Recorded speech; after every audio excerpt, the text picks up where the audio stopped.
Okay, so I'm Leah. I'm teaching at the University of Glasgow at the MSc of Medical Genetics. I teach a class of about 50 students, 80% of which are international. And as part of the learning or the active learning network, I really enjoy using active learning together with technology to improve student learning. So today I'll be talking about what is active learning, what are the benefits, challenges, and uses. Now my slides won't change. Okay, so active learning, simply you've already done active learning today with Vicky. It's kind of, a lot of the time it's a bit of peer learning or a bit of learning where you're deliberately interacting with the material. And obviously there's a lot of benefits for this. So there's academic benefits for the students where they can, while developing confidence and trying to integrate into their group a bit better, they can also learn and retain more information. Okay. And obviously there should be good social benefits to this when you're interacting with people you're not familiar with and building a community. Okay. And obviously this confidence and communication skills are very transferable to nearly every career or role out there. Okay, but obviously this, as with everything, there's challenges.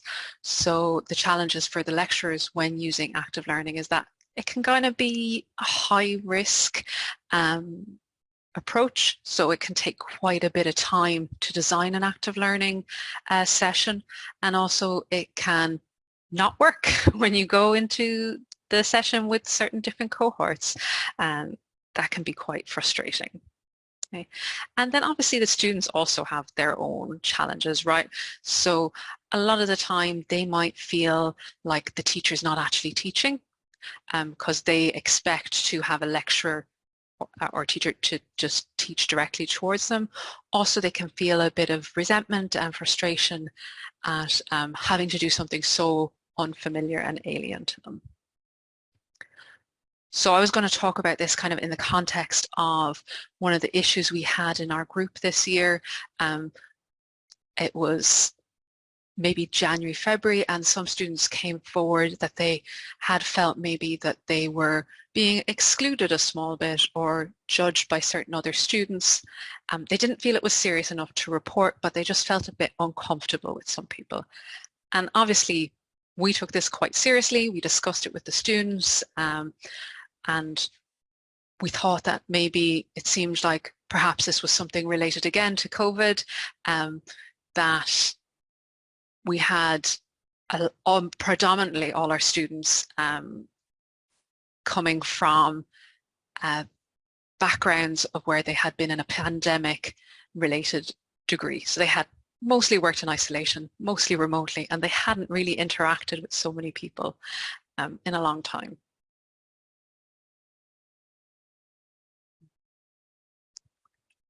Okay, so so previously our teaching group as a whole has used some active learning. So we use problem-based problem-based learning, where you have small groups of 10 students and they remain the same group for the whole year.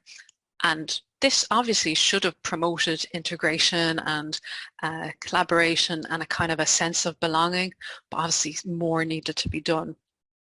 In my own teaching, I quite like using smaller approaches, so kind of activities like think, pair, share, where two students next to each other think about a problem and then share and discuss it and then share with the group. Also like using things like Padlet and Mentimeter to make the class feel coherent. But again, obviously more actions needed to be taken to make this class feel, or this cohort feel integrated. Okay, and that's the limitations of this process, that sometimes in this problem-based learning, the groups are fixed for the year, so it's only 10 students they get to know, and maybe they actually only get to know the student sitting right next to them, because they always tend to sit in the same place. Or also with the activities like think, pair, share, if they're already sitting in blocks of people they're familiar with, they'll actually just do those activities with the people they're familiar with, which is quite natural. Okay, so I wanted to design something to try and tackle this a bit and maybe improve the situation a little. So I use some teams-based learning, which is quite a fast-paced, answer-based learning method where you have small groups of students answer questions within a class. And what I wanted to do was change that group weekly so that eventually over the semester, the whole cohort would have worked with each other at least once. And I used icebreakers at the start of these sessions so that people got to know each other as human beings. Okay, and we got some really lovely feedback. So some of the students that had reported feeling that they had been excluded a small bit said that this was a great step towards feeling more integrated and part of the cohort. But obviously nothing's perfect, and this was, so my weekly changing group active learning was the first time I had done this on such a scale with 50 students, and some of them had felt it was not very organized because the room was a lab and it wasn't specifically for active learning, or that directions weren't fully clear. Okay. Another underestimation on my part was I was the only staff member with 50 students broken into small groups, and that really made it quite unwieldy and slow at times because you really needed another 1 or 2 staff members.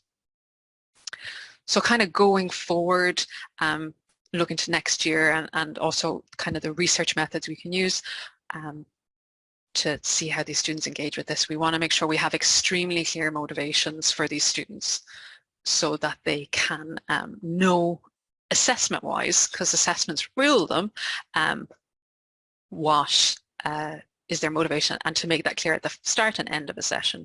And also organization, over-organize it so they feel more engaged with it and more likely to partake. So have the groups assigned at the start of the semester and they know each week they're going to be with a different group and it's not a surprise. Also, ideally booking rooms that would be suitable for this type of learning. Okay. And then also for the directions, just to make extremely clear directions and having more staff, which is not always possible, but that would definitely make it easier because you could go around to each group and discuss this. Also, I would like so this year I didn't do it, but I would love to use Padlet or Mentimeter to discuss with the students first and get feedback from them on their actual understanding of the method we're using, why we're doing it, why it helps them, and what's the benefits. Okay, and yeah, this can be a bit of a trial and error process, but it can be worth it if you're trying to build that integration using kind of online and digital tools. And practice isn't going to make perfect with this, unfortunately, but it might just make better, and it might just make the experience of a nice integrated cohort better for the students. Thank you.